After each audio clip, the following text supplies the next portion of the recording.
Exactly how long did you serve in the military? I was in 6 years. 6 years? Nice. 68, 74. 68, 74. So, I don't know my timeline with that, but did you serve in it? Did you have any combat or anything? Yeah, I was like actually in Vietnam for almost a year.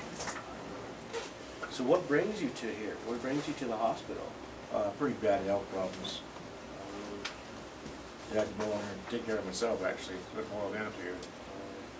And so in order to be able to wake up at night and realize that there's help handy if I had to have somebody with oxygen bottle or something, there would be somebody there. Here I am, just because I couldn't take care of myself any longer. Wow. Which is a little rough, considering I'm an independent of leisure. More so, it used to be more so. Do you have family here in Idaho? Yeah, I have a brother and my mom's here. So were you drafted or did you enlist? I enlisted. You enlisted. I was part of the Idaho All-State platoon in 1968. 1968. Okay. Everyone from Idaho that particular month, that particular part of the year, we all went in through training together for those first 2 months. And we were Idaho All-State platoon, and we were in competition all the way through infantry training with other platoons that had been gathered from one particular state, each of those as well. There was one platoon from Montana, I believe, and one from New York or somewhere, and another platoon. We competed against each other in all different types of infantry training and hand-to-hand combat and all that kind of stuff. And naturally, the Idaho All-State platoon beat out the competition. Of course, you knew they would. Sure. It's Idaho. Yeah. So Idaho, are you born and raised here? I was raised here. Nice. Yeah. Me too. Born and raised Idaho. I wasn't born there, but yeah. Raised here. Raised. That's Just just as the same. good. Yeah. Still, First Idaho grade. Spud. Yeah. So why did you join? Was it for personal reasons or for your country or? All the above. Okay. I've been watching a lot of TV, and I saw the nice combat movies, the clips that they were showing with the Marines and their 60 caliber machine guns and their fancy, Gotcha. the bright red stripe down there. Mm-hmm. Yeah. Fancy. So I joined That's before great. I ever graduated from high school, as a matter of fact. Wow. I So that was graduated- really inspired you to. Yeah. Yeah. I graduated from Capital High School in May of 1968. I had already joined the service. Well, it was in June, I guess, when we graduated. It was May of '68 when I actually joined the service. Hmm. But we were on like what they call the 128-day delay program, where we signed up and had another 3 months to get ready to go in, actually go show up and get our haircut. Yeah. So what do you think about the today's times in the military and what's going on? Is it pretty scary? I mean, It's probably about the same. War is never going to be a pretty thing. It's always going to be nasty and ugly and horrendous. There's no way they can change that I know of. And so the times may change, the location may change. Look here in Saudi Arabia, they're fighting through heat and dry, hot and dry, all the time, hot and dry. Yeah. In Vietnam, it was either wet and chilly or wet and cool. Wet and wet and wet. Or wet or wet. It was still war, and people still died. So, as far as that particular part of it goes, it's the same.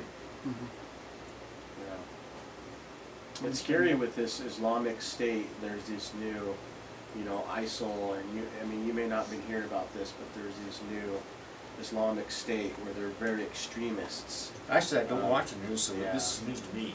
Yeah, and Yeah. I mean, for me, it's scary because I see some of their tactics and what they do, and they're terrorists. I mean, Yeah. some of their actions are like, wow, the beheading and all this stuff, and it just kind of like,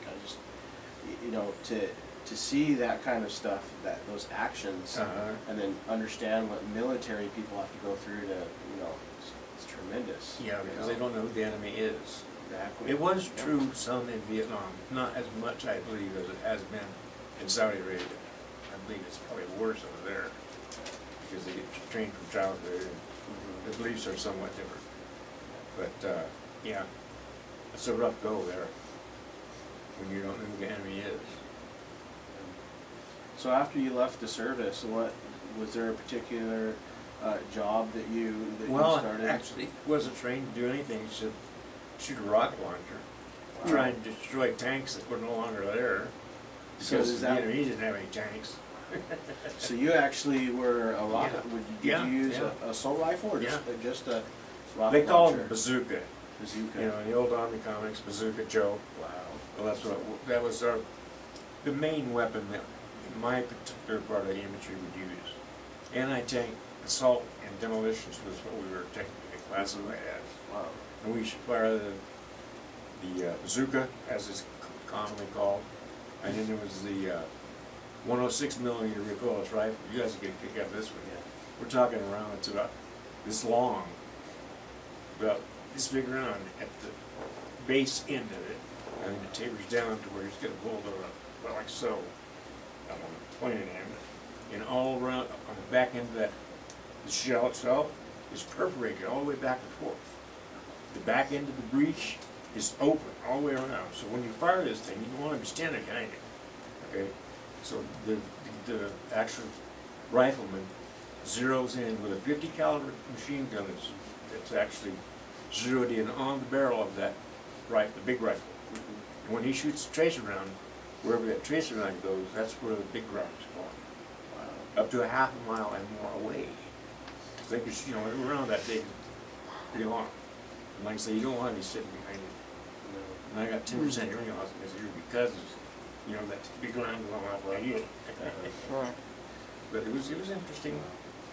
There were other weird critters that we dealt with too. So once you got out of the military, did you say, I missed that? Did you actually go? What did you actually do? I was trained to be a painter. Oh, okay.